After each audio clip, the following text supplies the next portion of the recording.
मिला नहीं मजा गाजा के जैसा मिला नहीं। प्रेम से बोल बाबा भूतनाथ की। Presented by Virat Music. आया है साहबन लागे मन भावन डीजे पे कमर हिला नहीं। आया है साहबन लागे मन भावन डीजे पे कमर हिला नहीं। अरे हिला नहीं दारू पिया भांग पिया मजा गाजा के जैसा मिला नहीं। दारू पिया भांग पिया मजा गाजा के जैसा मिला नहीं। मिला नहीं झिटकी बाजार मधुबनी। मिला नहीं मजा गाजा के जैसा मिला नहीं। मिला नहीं भहिर सावन चाहिए रोजा रोजा निकल जतई न त जान हो।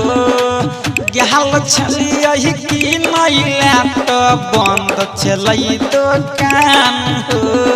बंद चलई दुकान ए भाई भहिर सावन चाहिए रोजा रोजा निकल जतई न त जान हो। गहल छलिए कि नैला तो बंद चलई दुकान हो। लगा के दम होता टेंशन खत्म लेकिन कहीं हमको मिला नहीं। मिला नहीं चरस पिया और ढरस पिया मजा गाजा के जैसा मिला नहीं। चरस पिया और ढरस पिया मजा गाजा के जैसा मिला नहीं।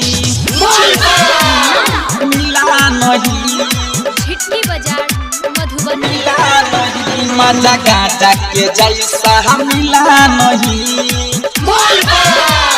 मिला नहीं लहा पैसा किन के लाई दे पी के बने पहले मूड हो।